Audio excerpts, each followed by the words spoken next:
না খেয়ে ক্ষুধার জ্বালায় আজকে প্রতিটি মুহূর্ত পার করছে। আজকে বাংলাদেশের মানুষ ইউনূস সরকারের সাথে মার্কিন বাইডেন প্রশাসনের ঘনিষ্ঠ সম্পর্ক ছিল।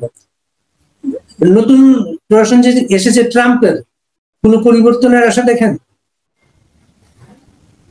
দেখেন, আমরা পরিবর্তন সবসময়, আমরা পরিবর্তনের কথা, আমরা আশাবাদী। আমরা বাঙালি জাতি, বাংলাদেশের মানুষ সবসময় আশাবাদী এবং ইতিবাচক ধারায় চিন্তা নিয়েই আমরা এই জাতি সবসময় এগিয়েছিল। আমরা কখনো পিছিয়ে পড়া জাতি না। ষড়যন্ত্রকারীদের নীল নকশা মেটিকুলাস ডিজাইন যারা করেছে তারা জয়ী হয়েছে, এটা আমরা বিশ্বাস করি না। বাংলাদেশের মানুষও এ বিশ্বাস করে। আমরা আশাবাদী এবং বাংলাদেশের মানুষ মনে করে অচিরেই, খুব শীঘ্রই এই বাইডেন প্রশাসনের পৃষ্ঠপোষকতায় যারা রাষ্ট্রীয় ক্ষমতা দখল করেছে তাদের যে পতন হবে, এটা কিন্তু সময়ের ব্যবধান মাত্র। এটা শুধুমাত্র অপেক্ষা। এর জন্য দীর্ঘ অপেক্ষার কোনো প্রয়োজন হবে বলে আমার মনে হচ্ছে। আমার অন্তরাত্মা বলছে, আমার বিশ্বাস বলছে যে বাইডেন সরকারের নির্বাচনে পরাজয়ের মধ্য দিয়ে যারা নির্বাচিত হয়েছে তারা বাংলাদেশের মানুষের শান্তি ফিরে আসুক, বাংলাদেশে আইনের শাসন ফিরে আসুক, বাংলাদেশের মানুষের গণতান্ত্রিক অধিকার ফিরে আসুক, বাংলাদেশের মানুষ খেয়ে পড়ে, ন্যূনতম খেয়ে পড়ে বাঁচতে চায়।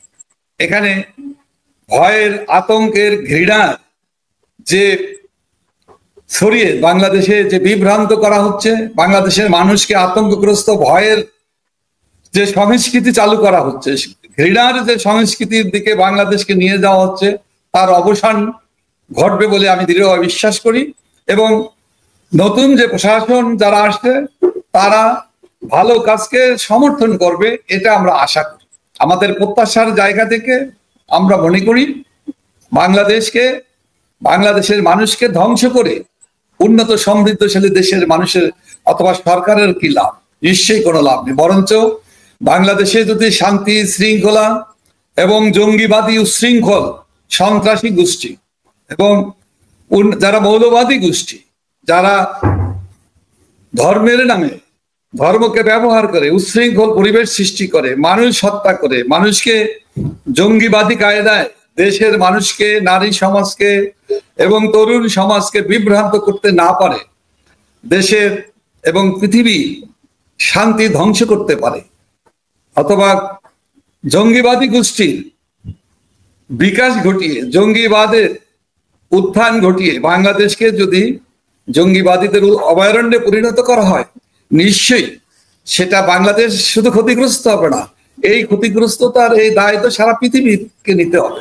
সারা পৃথিবীর আপনি একটু আগে বলেছেন সারা দেশে আওয়ামী লীগের সব অফিস গুলা ধ্বংস করা হয়েছে, আওয়ামী লীগের নেতা কর্মীদের বাড়িঘরে হামলা করা হয়েছে।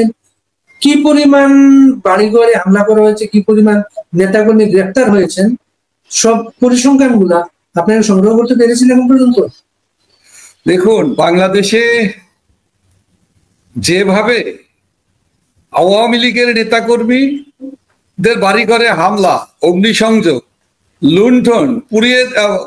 লুণ্ঠন করা হয়েছে, ধ্বংস করা হয়েছে, যে পরিমাণের সাধারণ মানুষ থেকে আরম্ভ করে ব্যবসায়ী, কোনো মানুষই, কৃষক, শ্রমিক, মেহনতি মানুষ সবাই কিন্তু ক্ষতিগ্রস্ত হয়েছে। এর সংখ্যা আমরা পরিসংখ্যান দিয়ে আমরা শেষ করতে পারবো না, কেননা দেশে কোনো আইন শৃঙ্খলা পরিস্থিতি রক্ষা করার কোনো উদ্যোগ বর্তমান এই অবৈধ সরকারের হাতে নেই। তারা বরঞ্চ এই সন্ত্রাসী গোষ্ঠীকে, এই জঙ্গিবাদী গোষ্ঠীকে, হিজবুত তাহরির ইসলামী ছাত্র শিবির, জামাত ইসলামীদের মতো দলগুলোকে এরা পৃষ্ঠপোষকতা করছে, রাষ্ট্রীয় পৃষ্ঠপোষকতা করছে, তাদেরকে নিরাপত্তা দিচ্ছে এবং রাষ্ট্রীয় নিরাপত্তা বাহিনী, আইন শৃঙ্খলা রক্ষাকারী বাহিনী দিয়ে তাদেরকে রক্ষা করা, প্রোটেকশন দেওয়া হচ্ছে। যে কারণে আমাদের ক্ষতিগ্রস্ত মানুষরা থানায় যাওয়ার মতো সুযোগ নেই, তারা জিডি করার কোনো সুযোগ নেই।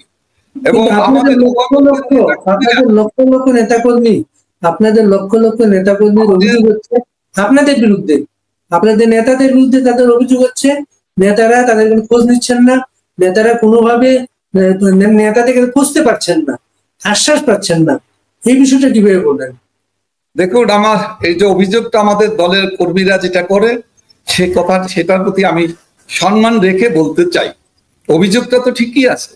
আমাদের নেতা কর্মীদের যে সুযোগ যারা নিবে, একজন কর্মী তো নিজেই নিজের ঠিকানা, নিজের কোথায় আছে, কিভাবে খাচ্ছে, কিভাবে বেঁচে আছে, কিভাবে আত্মগোপনে থেকে নিজেকে রক্ষা করার চেষ্টা করছে, সেটাই তো দুর্বিষহ। প্রতিটি নেতাকর্মীর জীবন যাপন আজকে বাংলাদেশে একটা কঠিন থেকে কঠিনতর জীবন এখানে অতিবাহিত করছে। আমাদের হাজার হাজার নেতাকর্মী কারাগারে, হিসাব করলে দেখা যায় আমরা যাবৎকালে প্রায় প্রায় লক্ষাধিক নেতাকর্মী কারাগারে বন্দী আছে। আমাদের লক্ষ লক্ষ নেতাকর্মীর বিরুদ্ধে মামলা দায়ের করা হয়েছে, তারা কেউ বাড়িতে বসবাস করতে পারতেছে, তারা আত্মগোপনে আছে, তারা বিভিন্ন জায়গায় সরে থেকে তারা নিজেকে রক্ষা করার চেষ্টা করছে। আজকে সেই নেতাকর্মীদের কাছে আমরা নেতারা, আমাদের যারা সহকর্মীরা আছে, তারাও কিন্তু তাদের খোঁজ নিতে পারতেছে, এটা সত্য কথা। এক্ষেত্রে তাদের পাশে দাঁড়ানো, যেমন রাজনৈতিক দলের নেতাকর্মীদের পাশে দাঁড়ানো না, বিভিন্ন ধর্মের হিন্দু বৌদ্ধ খ্রিস্টান যারা আছে তারা তো আরো বেশি নির্যাতিত। তাদের উপরে আক্রমণটা মনে হয় তাদের ক্ষতি করা, লুণ্ঠন করা, হত্যা করা, এটাও মনে হয় এই অবৈধ সরকারের সমর্থক গোষ্ঠীর একটি এজেন্ডা। এবং এখানে শুধুমাত্র ধর্মীয় সংখ্যালঘু সম্প্রদায় নয়, শুধু আওয়ামী লীগ নয়, শুধু আওয়ামী লীগের সহযোগী সংগঠনের নেতৃবৃন্দ নয়, এখানে কবি, সাহিত্যিক, সাংবাদিক, লেখক, বুদ্ধিজীবী, বিশ্ববিদ্যালয়ের শিক্ষক থেকে পাঠশালার শিক্ষক, কোন পর্যায়ের মানুষই তো রেহাই পাচ্ছে না। আইনজীবী, আদালতের আইনজীবী, বিচারক, কারোই তো কোনো সম্মান নেই, কারোরই তো কোনো মর্যাদা নেই, কোথাও কোনো শান্তি নাই, স্বস্তি নাই। সবাই ভয়ের ভিতর দিয়ে অফিস আদালতে, ব্যবসা বাণিজ্য কেন্দ্রগুলোতে, এমনকি কলকারখানা, যেখানে শিল্প কলকারখানা গড়ে উঠেছে, সেখানেও তো একই অবস্থা। দেশের যে মামলা মোকদ্দমা এবং ক্ষতিগ্রস্ত মানুষরা যারা নিহত হয়েছে, যারা আত্মহত্যা দিয়েছেন, যাদের অঙ্গহানি ঘটেছে, তারা তো চিকিৎসারও সুযোগ পাচ্ছে না। আজকে সবাইকে যাকে খুশি তাকেই গ্রেপ্তার করেই তাকে পেন্ডিং হত্যা মামলা, গণহত্যা মামলা, গণমামলা, গণগ্রেপ্তার।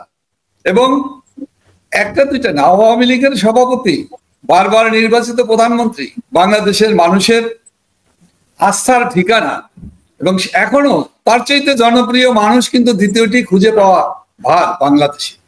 বঙ্গবন্ধু কিনা শেখ হাসিনার বিপক্ষে, তার বিরুদ্ধে মিথ্যা এবং সাজানো প্রায় 250-র উপরে হত্যা মামলা দেওয়া হয়েছে, খুনের মামলা দেওয়া হয়েছে। আওয়ামী লীগের নেতৃবৃন্দ সহ 14 দলের নেতৃবৃন্দ, বীর মুক্তিযোদ্ধা, সাহসী সন্তানেরা, এমনকি সরকারি, বেসরকারি, সামরিক, অসামরিক, কর্মকর্তা, কর্মচারী, কেউর কিন্তু শান্তি নাই। মিথ্যে মামলার রাজত্ব, খুনের মামলার এবং সেই মামলাবাজদের রাজত্ব এখন বাংলাদেশে। জুলাই 21 মাসে যত হতাহতের ঘটনা ঘটেছে, বাংলাদেশে তো অনেক মানুষ মারা গেছে জুলাই 21 মাসে, হতাহতের দায় দায়িত্ব গুলো তাহলে কার? জুলাই মাস থেকে যে হত্যাকাণ্ডগুলো শুরু হয়েছে, আমরা নিজেরাও হতবিহ্বল হয়ে পড়েছিলাম, কিভাবে এগুলো সম্ভব, এগুলো হচ্ছে। একটি পর্যায়ে কিন্তু পরিষ্কার হয়ে গেল। আজকে কিন্তু দেশের মানুষ না, সারা দুনিয়ার মানুষ আজকে তারা বিশ্বাস করে যে মানুষগুলোকে, সে যুবক, ছাত্র, মানুষকে যারা হত্যা করেছে, এই হত্যাকারী কারা, সে প্রশ্ন আজকে খুবই স্পষ্ট হয়েছে। আজকে যখন দেখা গেল মিছিলের সামনে মানুষ মারা যাবে, সামনে মারা যায় না, মিছিলের মাঝখান থেকে মারা যায়। কে মারলো এদেরকে? মিছিলের মাঝখান থেকে মানুষ মৃত্যুবরণ করেছে, যারা জীবন দিয়েছে। সেই হত্যাকারীদের বিচার তো আমরা চাই, দেশের মানুষ চায়, আওয়ামী লীগের নেতাকর্মীরাও চায়। কারণটা হলো হত্যাকারী তো হত্যাকারী, এবং হত্যাকারীর প্রতি কোনো ধরনের সহানুভূতি, কোনো ধরনের মায়া, আর যাই হোক বাংলাদেশ আওয়ামী লীগের একজন নেতাকর্মীও দেখাতে চায় না।